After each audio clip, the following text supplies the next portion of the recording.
Baik saudara, berita wilayah diteruskan ke Bumi Kenyalang. Fokus hari ini, satu lagi entiti bakal diumumkan untuk melengkapkan sistem yang diperlukan Kerajaan Sarawak dalam memacu pembangunan ekonomi negeri.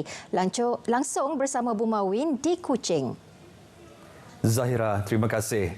Kerajaan Sarawak akan mengambil alih 3 entiti tahun ini untuk melengkapkan sistem yang diperlukan untuk memacu ekonomi negeri ke tahap yang seterusnya.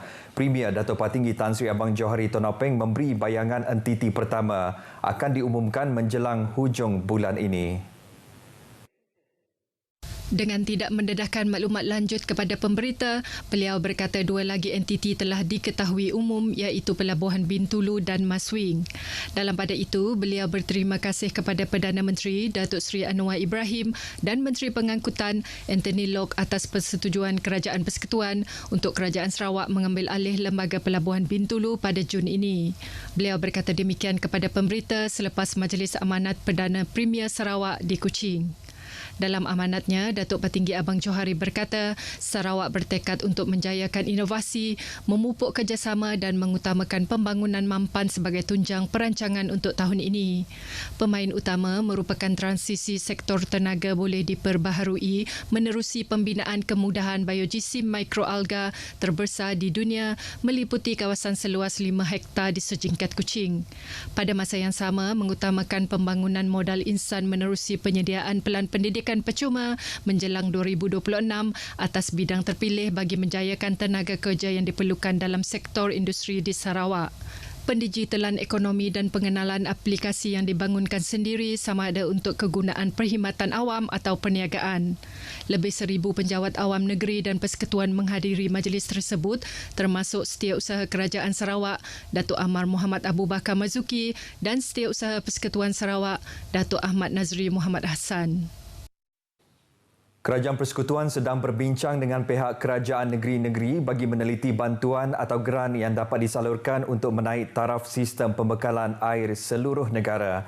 Timbalan Perdana Menteri Datuk Seri Fadilah Yusof berkata fokus tersebut penting terutamanya menggantikan paip dan pam lama yang lebih berkuasa tinggi. Sebab itu salah satu tumpuan kita ialah untuk mengurangkan non-revenue water. Dan mana yang melebihi daripada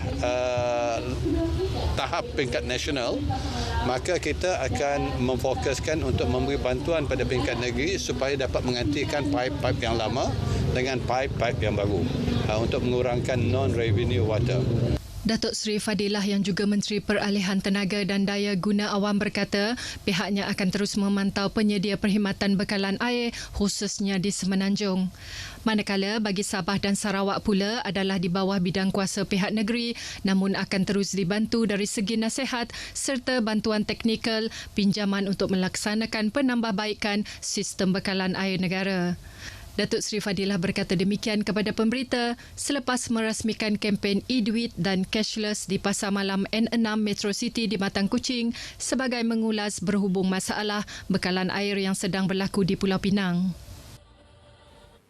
Baik, sementara itu pada majlis sama Datuk Seri Fadilah memberitahu Kerajaan Persekutuan menggalakkan masyarakat bersiap sedia ke arah revolusi perkhidmatan pembayaran tanpa tunai.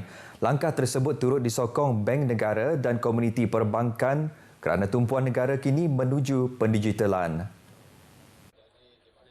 Beliau mengambil contoh negara China yang mana segala urusan jual beli dan pembayaran dijalankan menerusi atas talian dan tidak menggunakan wang kertas. Menurut Datuk Seri Fadilah, penggunaan aplikasi pembayaran tanpa tunai di Sarawak mendapat sambutan yang positif terutama sejak menjadi wilayah pertama yang melancarkan sistem pembayaran elektronik sendiri pada tahun 2017 iaitu menerusi Sarawak Pay yang kini dikenali sebagai SPay Global.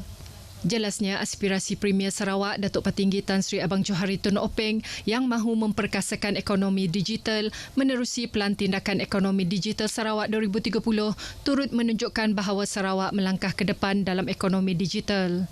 Beliau yang juga ahli Parlimen Petrajaya berkata penggunaan aplikasi pembayaran tanpa tunai dalam kalangan peniaga di Pasar Malam itu juga kini sudah mencapai 85%. Sementara itu, beberapa peniaga dan pengunjung yang ditemui RTM rata-rata menyambut baik kempen pembayaran tanpa tunai tersebut. Mada senang agak lah pakainya. Sebabnya macam si pula cash ya, mau tunggu baki gig semuanya. So, nyong just scan ataupun tap lah. Kini tu kan ada fast pay lah. So, dapat pakai debit card aja. So, ya cepat agak lah maksudnya. So far bagi kami cashless tu sangat menarik lah sebab selalu kekurangan duit kecil kata kita nak. Jadi bila cashless kita si kago nak berduit baki sunsung lah istilah kita tiba sunsung. Jadi memudahkan kami sebagai peniaga dan so rasanya pengunjung pun lagi mudah juga. Setidaknya rasa mudah lagi daripada kita pakai cash. Lagipun sebelum tu ada juga kes penyalahgunaan wang palsu. Jadi benda tu insya-Allah tidak ada lagi lah berlaku. Pasar malam N6 Metro City yang beroperasi sejak 8 tahun lepas mempunyai kira-kira 300 tapak niaga dan 237 usahawan. Lembaga Pemasaran Pertanian Persekutuan FAMA akan mengkaji keperluan memperluaskan jualan agro madani di pasaraya utama dan kawasan tumpuan ramai di seluruh negara. Pengerusinya Aminuddin Zulkifli berkata, walaupun jualan tersebut dikhususkan di premis-premis di bawah seliaan FAMA dan kompleks kerajaan, namun ia boleh berubah mengikut keperluan semasa. Walaupun kita akan mengkajilah suku tahun pertama, suku tahun kedua itu tentang keperluan atau penambahan kemenahan berdasarkan kepada kajian di lapangan sebenarnya.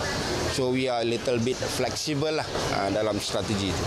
Jualan agromadani juga katanya memberi peluang kepada usahawan tani memperoleh keuntungan terus selain berperanan mengimbangi harga barang.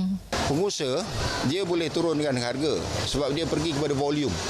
Beliau ditemui pemberita RTM semasa mengadakan lawatan jualan agromadani di Medan Niaga Satok di Kuching pagi tadi. Bagi tahun ini, FAMA menyasarkan 5,000 sesi jualan yang dijangka memberi manfaat kepada 7.2 juta isi rumah dengan nilai penjimatan mencecah 77.25 juta ringgit. Baik saudara, perkongsian itu tadi mengakhiri berita dari Sarawak. Dari sungai hingga segara, Palestin pasti merdeka. Baik, kita kembali bersama Zahira di Angkasa Puri untuk berita seterusnya. Zahira, silakan.